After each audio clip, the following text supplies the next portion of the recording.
আসসালামু আলাইকুম সকল শিক্ষার্থীকে ম্যাথ ক্লাসে স্বাগত। আজকে ম্যাথ ক্লাসের ষষ্ঠ শ্রেণীর তৃতীয় অধ্যায় প্রশ্ন নম্বর হচ্ছে 2। এই অঙ্কটি কিভাবে সহজে সমাধান করা যায় তার ব্যাখ্যা দেব। তাহলে দেখো এখানে নম্বর 2তে চিত্র থেকে 100 এবং 44 এর গসাগু নির্ণয় করা যায় কিভাবে বলো তো। এখানে চিত্র দেখো, চিত্র দিকে তাকাও। এখানে আয়তাকার আকৃতি একটি চিত্র আছে, তার মধ্যে দেখো কতগুলো বর্গ আকৃতির চিত্র, অর্থাৎ এখানে এই বাহুগুলো পরস্পর সমান হবে, তাই বর্গ আকৃতি।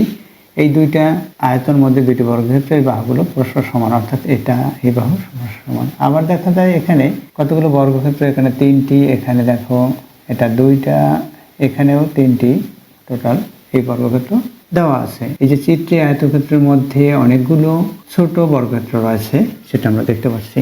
এখন এখান থেকে আমরা গসাগু নির্ণয় করবো। দেখো এখানে দেওয়া আছে কি, বা চিত্র হতে প্রাপ্ত, আমরা লিখি চিত্র হতে প্রাপ্ত 44 এবং 100। 44 এবং 100 এর গসাগু, 44 ও 100 এর গসাগু ভাগ প্রক্রিয়ার মাধ্যমে, এখানে বৃত্তম সংখ্যা হচ্ছে দুইটি সংখ্যার মধ্যে, দেখো ভাগ প্রক্রিয়ার মাধ্যমে আমরা এখানে করি।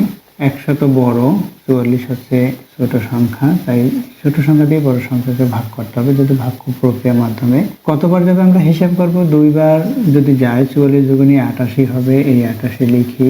এখন আমরা বিয়োগ করব, বিয়োগ করলে কত হবে দেখো 10, এখানে যোগ করতে হয়, শূন্যের সাথে 10 যোগ করলে 10 থেকে 8 বিয়োগ করি 2।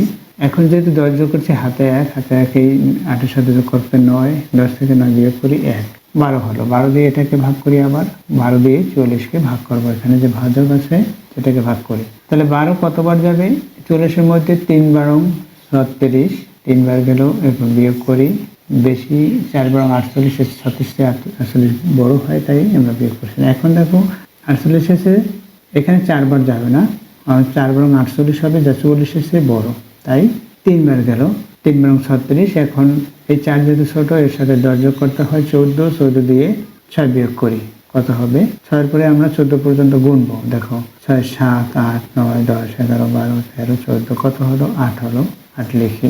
যেহেতু এটা সাথে 10 যোগ করছি, এখন 1 হাতের 1 থাকে, এতে 1 3-এর সাথে যোগ করে 4 হবে, 4 থেকে 4 বিয়োগ করলে 0 হবে, সুতরাং 8। এখন 8 দিয়ে 12কে ভাগ করি, কতবার যাবে, একবার যাবে, 8 দুগুণে 16, যা 12 চেয়ে বড় হয়ে যায়, সুতরাং একবার গেল এটা। 12 থেকে 4 বিয়োগ করি, কত হবে 4। এখন 4 দিয়ে 8কে ভাগ করি, এবার ভাগ করতে হবে। দেখো যেমন এই 44 দিয়ে 100কে ভাগ করেছি, এখানে ভাগ শেষ কত পেলাম 12, এই 12 দিয়ে আবার 40কে ভাগ করি, এখানে ভাগ শেষ 8, 8 দিয়ে এই 12কে ভাগ করেছি, তাহলে কতবার গেল, একবার। এখন এখানে বিয়োগ যখন করেছি, বিয়োগ ফল পেয়েছি 4, 4 দিয়ে 8কে বিয়োগ করি, 4 দিয়ে 8কে ভাগ করি, 4 দুগুণে 8, এখানে 0।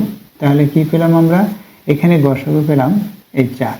অতএব লিখি, অতএব 44 ও 100 এর গসাগু কত, গসাগু 4, এটা পেয়েছি উত্তর 4। এখন এটা আমরা অঙ্কন করব, অর্থাৎ কোথায় কত বসবে সেটা অঙ্কন করব। প্রথমে আমরা আয়তক্ষেত্র এঁকে নিব।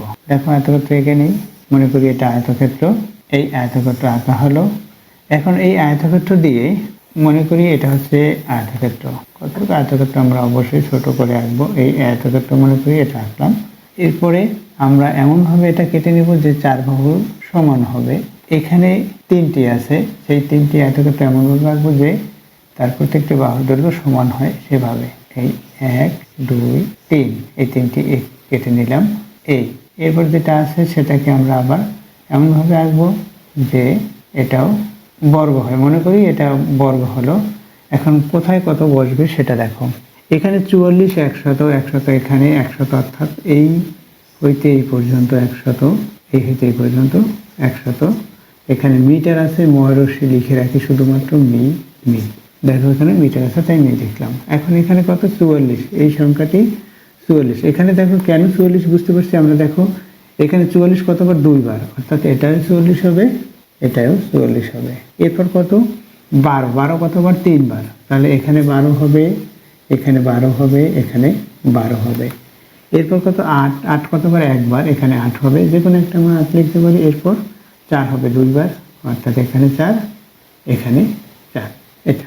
এখন আমরা কি লিখতে পারি, এই যে কথাটা বলেছি 44 দুইবার, 12 তিনবার, 8 একবার এবং 4 দুইবার করে এই আয়তক্ষেত্র অর্থাৎ চিত্রের মধ্যে আছে, অর্থাৎ এতগুলো সংখ্যা মিলেই এই আয়তক্ষেত্রটা হলো। তাহলে লিখি এখানে 44 দুইবার, 12 তিনবার, এখানে আমরা এখানে লিখি এখানে 44 আছে কতবার, 2 বার, 12 আছে 3 বার, 8 আছে 1 বার, 4 আছে 2 বার, এখানে সর্বশেষে আছে আবার লিখে দিই চিত্র হতে পাই এটা। এখন কি হবে, অর্থাৎ নির্ণয় গসাগু, এটা ইউক্লিড এর পদ্ধতি অনুসারে চিত্রটি বা অঙ্কটি সমাধান করা হলো। আমরা সেটা লিখতে পারি ইউক্লিডের পদ্ধতি অনুসারে, ইউক্লিড এর পদ্ধতি অনুসারে অঙ্কটির সমাধান করা হলো, সেভাবে লিখি অঙ্কটির সমাধান। এভাবে বাস্তব ক্ষেত্রে গসাগু কতটা প্রয়োজন তা নির্ণয় করা সম্ভব। আশা করি বুঝতে পেরেছো এই অঙ্কটি কিভাবে সমাধান করতে হয়। এতক্ষণ ম্যাথ ক্লাসের সাথে থাকার জন্য সকলকে ধন্যবাদ জানিয়ে আজকের মতো বিদায় নিচ্ছি।